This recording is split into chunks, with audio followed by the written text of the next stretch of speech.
புரிஞ்சுக்கோங்க. 1980 சூழ்நிலையே வேற.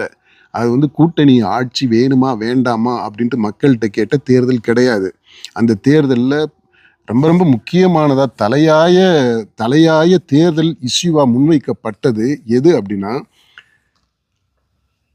5 வருஷம் ஆட்சியில் இருக்கணும்ன்ட்டு நீங்கள் எனக்கு ஓட்டு போட்டீங்க. ஆனால் அதை 3 வருஷத்தில் என்னை டிஸ்மிஸ் பண்ணி விட்டுட்டாங்க. என்ன காரணம்? நான் என்ன தப்பு செஞ்சேன்? இந்த ஆட்சியில் இந்த 3 வருஷத்தில் என்ன கெட்டது நடந்துச்சு? எதுக்காக இந்த ஆட்சியை டிஸ்மிஸ் பண்ணி விட்டாங்க? இதுக்கு ஒரு நீதி வேண்டாமா? நியாயம் வேண்டாமா? இதற்கு மக்கள் தான் இதுக்கு நீதி சொல்லணும், நியாயம் கற்பிக்கணும்.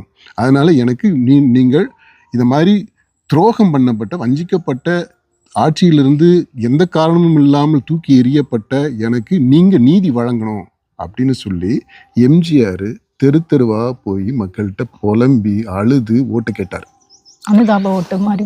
அந்த எம்ஜிஆருக்கு 5 ஆண்டு ஆட்சி செய்ய வேண்டிய ஆளை 3 வருஷத்துல காலி பண்ணி விட்டதுனால, அந்த காலி பண்ணின அந்த ஆட்சி, மத்திய ஆட்சி, அந்த கட்சி காங்கிரஸ் கட்சி, அந்த காங்கிரஸ் கட்சியோட கூட்டணி வைத்த இங்க இருக்கக்கூடிய திமுக, அந்த கூட்டணியை மக்கள் ரிஜெக்ட் பண்ணிட்டு இந்த வஞ்சிக்கப்பட்ட, துரோகம் இழைக்கப்பட்ட எம்ஜிஆர் தலைமையிலான அதிமுக கட்சி, அதுக்கு வாக்களிக்கிறாங்க மக்கள். இது அதனால 1980 நடந்த தேர்தல் எம்ஜிஆருக்கான அனுதாபத்தை தெரிவிக்கின்ற, அவருக்கு சப்போர்ட்டை தெரிவிக்கின்ற, அவருக்கு இழைக்கப்பட்ட அநீதிக்கு நியாயம் வழங்கக்கூடிய ஒரு தேர்தல். அது 1980 தேர்தல்.